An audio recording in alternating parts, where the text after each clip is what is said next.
Hola, ¿qué tal? Bueno, el vídeo de hoy va a tratar sobre cómo poner cejillas.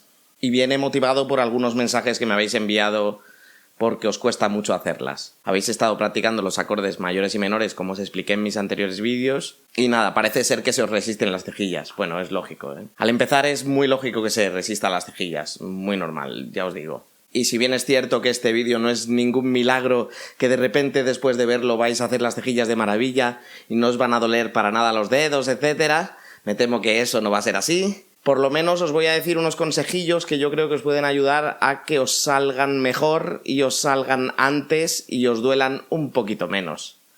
Así que sin más preámbulos, vamos al lío.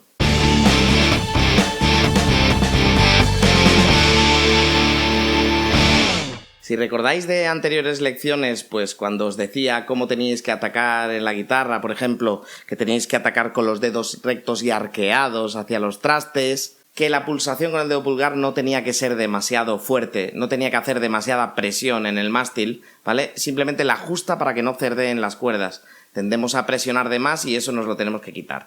Y también sacar el codo hacia afuera, en la medida de lo posible, para atacar de una manera más recta a los trastes de la guitarra. Pues para aprender a hacer cejillas tenemos que saltarnos todas esas normas. Así funciona esto. Y ahora os voy a explicar por qué hay que saltarse estas normas. Para ello os voy a enseñar una cejilla. Cuando digo una cejilla me refiero a este aparatejo.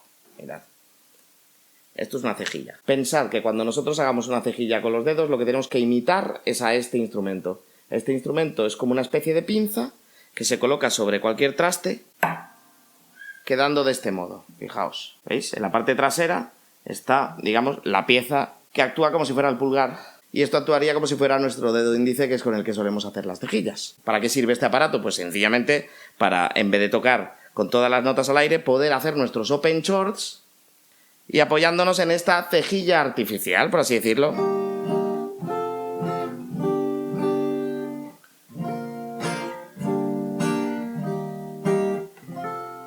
¿Vale? Esto sería para transportar directamente la canción a otra tonalidad, haciendo los mismos acordes que haríamos al aire, pero en este caso colocándonos sobre el traste 3. De tal manera que en lugar de estar haciendo un La mayor, como podríamos estar haciendo en open chord si no tuviéramos la cejilla puesta, ¿vale? Pues lo colocamos del mismo modo que lo haríamos, contando como si la cejilla fuera el traste 0, y ya no sería un La, ahora sería un Do mayor. Pero nosotros en nuestra cabeza podríamos seguir pensando que es La. Así que si tenemos una canción que no nos viene bien para cantar, la cejilla nos sirve para colocarla donde mejor nos venga para nuestro tono, sin tener que pensar en cuáles son los nuevos acordes de transporte. Pues tenemos que tener en cuenta que nuestros dedos se tienen que convertir en la cejilla, ¿vale? Esto sería el dedo pulgar y esto sería el dedo índice. Entonces nosotros tenemos que hacer con los dedos exactamente la misma pinza que haríamos con la cejilla, de esa manera con los dedos. Coloco mi pulgar en el mástil, de este modo, ¿vale? Y coloco mi dedo índice haciendo pinza con él. Y acabo de colocar la cejilla en el mismo sitio. A vosotros al principio pensad que no os va a sonar fácilmente una cejilla si no la acompañáis del acorde que queréis hacer, ¿vale? Si acompañáis del acorde que queréis hacer, los otros dedos os van a ayudar a ejercer la presión necesaria para que esa cejilla suene.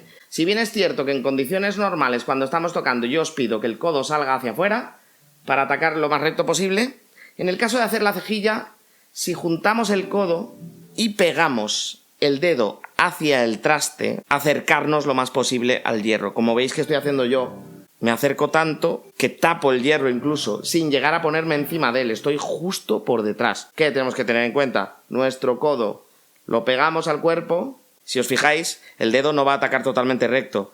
Al pegar el codo al cuerpo se va a torcer un pelín hacia la izquierda, en el caso de que seamos diestros, claro. Si no, ya sabéis que todo lo que veamos tenemos que hacerlo a la inversa. Vamos a tocar con una parte más dura del dedo. Y esa parte más dura va a hacer que suene mejor la cejilla. Entonces este es el modo en el que probablemente nos salgan nuestras cejillas de una manera un pelín más fácil, ya que veo que a algunos os está costando. Y en conclusión, que nos pegamos al metal. Que atacamos con la parte más dura del dedo. Para poder hacer eso, lo que hacemos es pegar el codo al costado. Que hacemos presión con el pulgar. No mucha presión, ¿eh? No os paséis de la raya tampoco. Haced presión superior a la que haríais cuando estáis tocando notas sueltas, pero otra vez no os paséis de la raya, que si no es agotador. Lo suficiente para que os suene bien la cejilla. Y nada, espero que con esto hayáis aprendido un poquito más y os resulte menos difícil el tema de poner cejillas. Ya os digo que al principio todo cuesta bastante y todo duele bastante. No os hagáis daño, ya lo sabéis. Si veis que empieza a haber dolores y son continuos, hay que descansar. Venga, sed buenos.